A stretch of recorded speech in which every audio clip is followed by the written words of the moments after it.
Hello Taurus, welcome to Like a Tarot. Alamin natin ang situation mo, ang situation ng person mo, at saka ang relationship nyo. Sa huli, kukuha ko ng additional cards.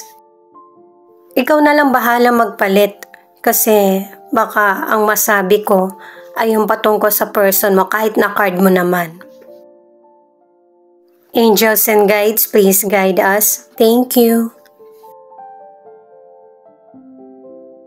Open up your spiritual gifts.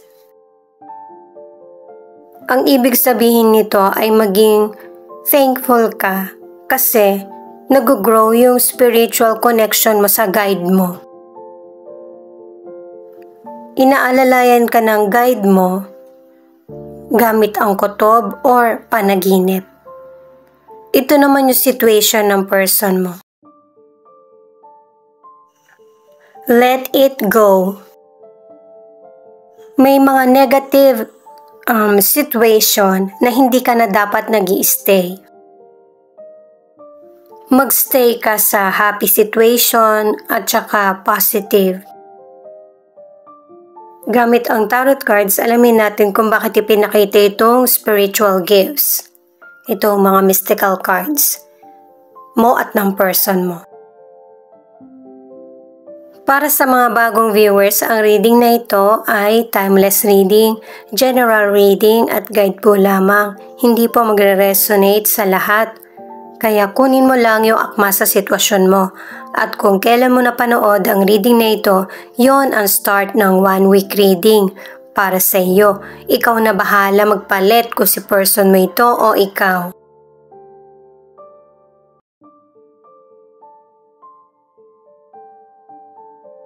Ito yung cards mo, Knight of Pentacles, Ace of Wands, at Judgment. Connected itong mga cards mo patungkol sa mystical cards na magkakaroon ka ng bagong simula. Hindi lang patungkol sa relasyon, kundi sa mga oportunidad, sa trabaho o kaya business. Ano man ang sitwasyon mo, nalalapit na itong bagong simula. Ang ilan sa inyo, single ka man or nasa relationship, merong person na boring kasama. Pero itong person na to, pasensyoso, mapagkakatiwalaan, at saka maaasahan. Ang ilan naman na nasa relationship or single, pakiramdam mo yung person hindi siya yung true love, pero masaya ka na kasama siya.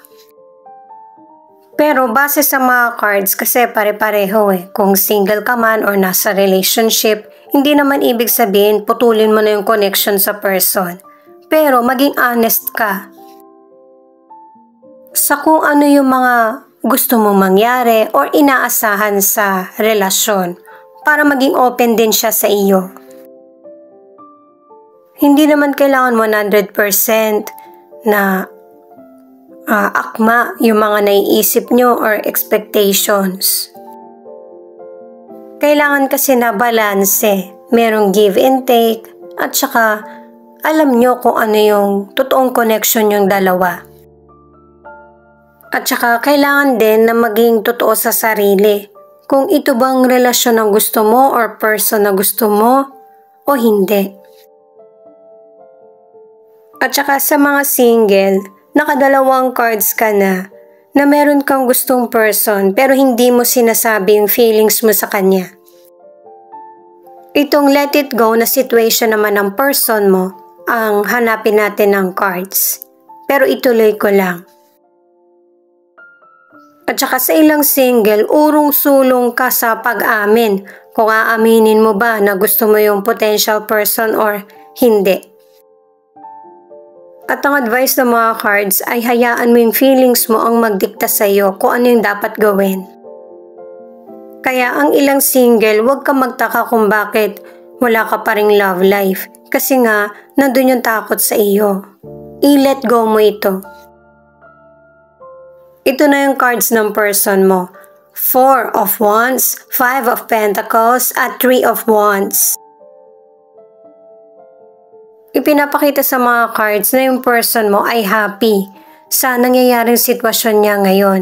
Kasi nagkakaroon, kumbaga finally, may magandang progress yung mga pinaghihirapan niya.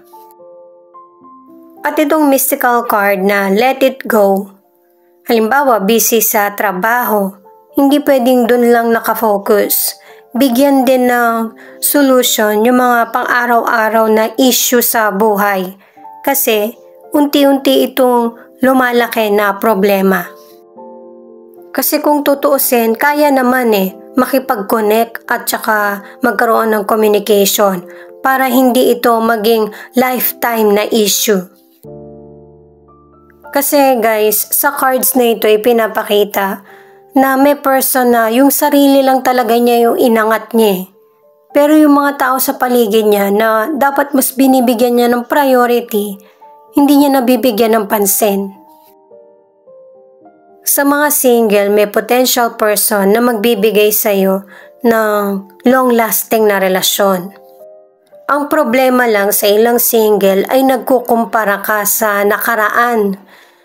Hindi mo na dapat bigyan ng pansin yung dati kasi iba naman itong darating sa iyo. Hindi sila pareho. Kasi katulad mo din na single, yung potential person naghahanap din siya ng taong makakapagbigay sa kanya ng long-lasting na love. Pero kung hindi mo maibigay yung pangailangan ng potential person, baka kailangan mo muna ng healing or mas bigyan ng oras ang sarili. Itong card naman para sa relationship ay increase your knowledge. Yung edukasyon, kaalaman at yung pagiging masigasig na gustong matuto, yan yung magbibigay sa'yo ng oportunidad.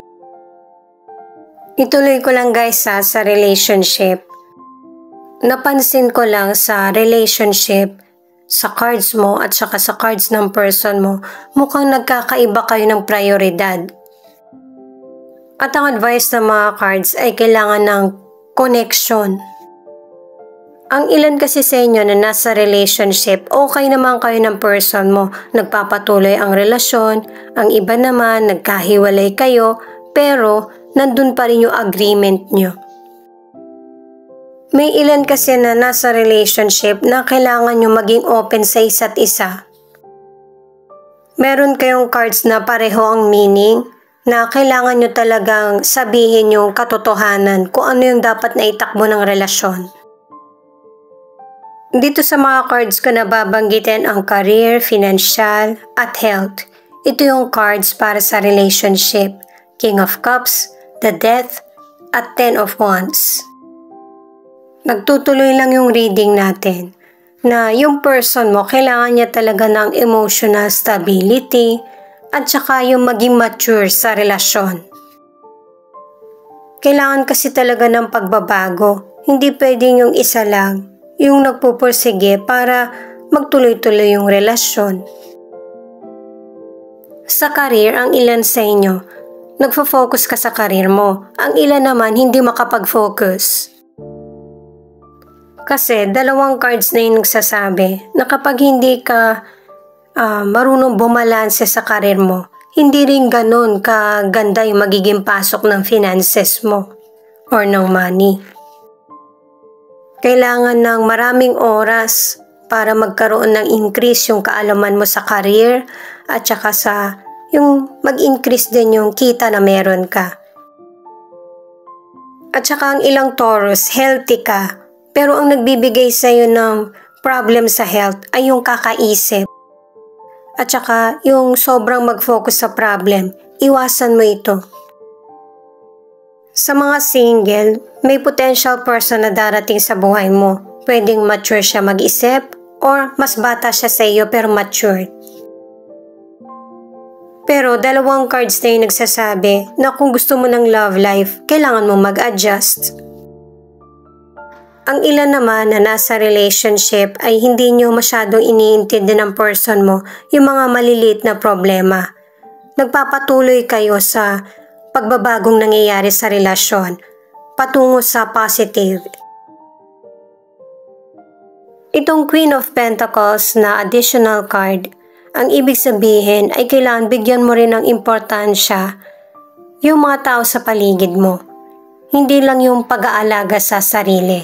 Kailangan ng balanse at saka stability sa buhay.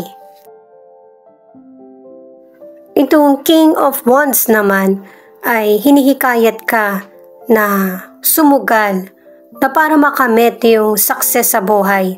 Huwag kang mahiya or magdalawang isip. Makakamit mo yung tagumpay pero wag ito yung maging focus mo sa buhay. Sabi nga nila, money is evil. Itong The Fool, ang ibig sabihin nito, maging open ka na tanggapin yung mga bagong simula na mangyayari sa buhay mo nang hindi ka nagtatanong na bakit ito yung nangyayari sa buhay mo, good man or bad. Kasi lahat yan kailangan sa progress ng buhay mo or journey. At ang advice ay i-manage mo ng tama kung ano yung nangyayari sa iyo ngayon para magtuloy-tuloy yung mga pinaplano mo magkaroon ng katuparan. Lahat naman kasi ng naging successful at saka nasagot yung katanungan, kumilos Yun yung kailangan mong gawin. Siya nga pala guys, marami pong salamat sa mga nag-like, share, comment, and subscribe.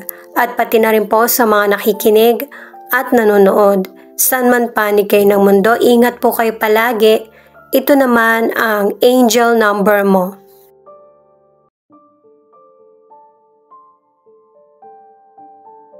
333. You are on the perfect path of alignment with your purpose. 1111. You're manifesting a partner who's going to be your best friend and the best lovemaking you've ever had. He or she is gonna be emotionally and financially stable, loyal, and generous.